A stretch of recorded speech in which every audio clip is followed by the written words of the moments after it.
महाशिवरात्रि के पूजा के लिए जो मैंने पिछले वीडियो में आपको दिखाई थी वो थोड़ी इजी थी और ये संपूर्ण मतलब फुल पूजा विधि है।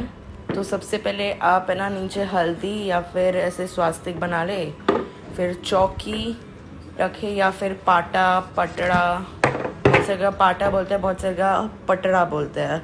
उसके ऊपर आपको पीले कलर का कपड़ा या फिर सफ़ेद कलर का कपड़ा आपको चाहिए। इन दोनों में से आप कौन से भी ले सकते हैं। चौकी के ऊपर है ना थोड़े से चावल रख के शिव जी की फ़ोटो शिव परिवार को रखें। अगर आपके पास नहीं है शिव जी की फ़ोटो है या मूर्ति है तो फिर आप हल्दी से बने पार्वती जी और सुपारी से बने गणपति भी ले सकते हैं। उसके बाद साइड में थोड़े से चावल रख के उधर अष्टदल कमल बनाना है, मतलब 1 से 8 फ्लावर जैसा बनाना है। उसके ऊपर आपको कलश रखना है। कलश चाहे तो फिर आप मिट्टी का रखें या फिर ऐसे तांबे पीतल का। उसके ऊपर आप स्वास्तिक से, चंदन से, कुछ भी कुमकुम से भी बना सकते हैं। फिर उसके अंदर सुपारी, लौंग, इलायची, सिक्का, हल्दी की गांठ डालें। फिर इसके ऊपर आम के या अशोका के पत्ते रखे। फिर नारियल रखे। अगर आपको नारियल नहीं रखना, दीप कलश रखना है तो फिर मैंने पिछले वीडियो में दिखाया था वो भी रख सकते हैं आप। उसके बाद आपको एक प्लेट ले लेनी है। उसके ऊपर आपको चंदन से या फिर हल्दी कुमकुम से आपको स्वास्तिक बनाना है। फिर शिवलिंग को रखना है। शिवलिंग आप मिट्टी से भी बना सकते हैं अगर आपके पास नहीं है। फिर आपको पंचामृत या कच्चे दूध से ऐसे डाल देना है। उसके बाद पानी से भी ऐसे आगे आपको 3 बार, कुछ लोग करते हैं तो आप 3 बार भी कर सकते हैं। उसके बाद शिवलिंग को पोंछ ले और इस जल को आप पौधों में डाल दे या फिर आप खुद पी सकते हैं। उसके बाद दिया जलाए। अगर आपने दीप कलश की स्थापना किया तो फिर आप दिया जलाए नहीं जलाए, और ये दिया आपको पूरी रात जलाना है। उसके बाद पानी में ऐसा थोड़ा फूल डिप करके ऐसे मतलब ऐसे नहाने बोलते हैं ना, उनको नहला दे। फिर कलावा पहना दे। उसके बाद जनेऊ चढ़ा दे।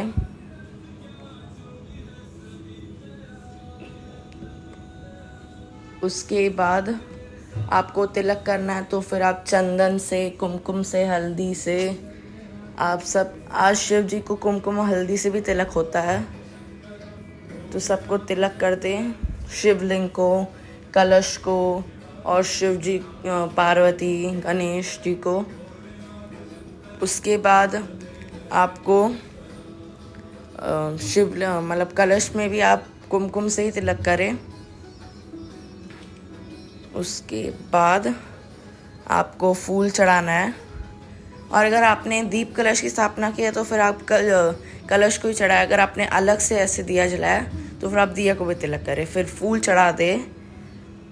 फूल है ना सफ़ेद कलर के फूल शिव जी को चढ़ाए और लाल, और गणपति और पार्वती को लाल कलर के फूल चढ़ाए।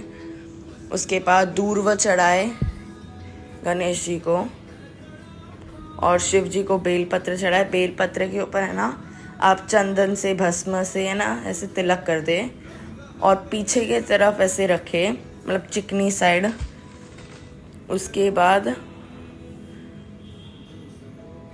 बाद आपको, मतलब मेरे को तो भस्म नहीं मिली तो मैंने भस्म नहीं डाली। तो फिर जो भी मतलब चलता है ना, भांग, वो जितने भी पत्ते फूल चढ़ते हैं ना वो आप डाल दे। फिर मेहंदी लगा दे। मेहंदी भी आज शिव जी को लगती है क्योंकि आज उनकी शादी हुई थी।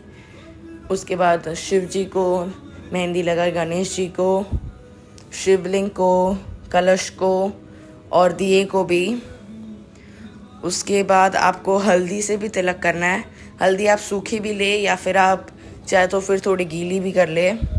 तो ये भी सेम शिव जी को, पार्वती जी को, गणेश जी को, शिवलिंग को और कलश को भी आपको तिलक करना है। फिर श्रृंगार का सामान चढ़ा दे पार्वती जी को।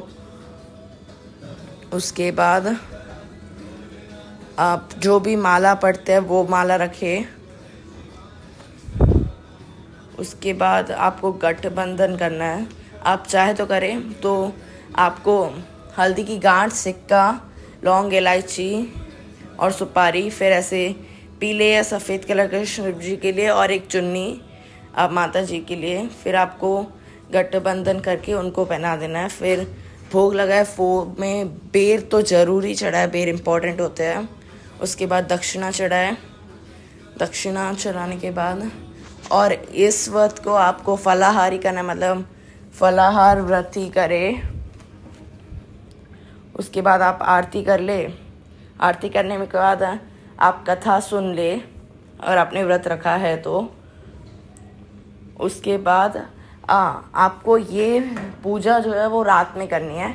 आप चाहे तो 7 मार्च के रात से शुरू कर सकते हैं और फिर 8 मार्च के भी रात को पूजा करें, या फिर सिर्फ आप 8 मार्च को भी।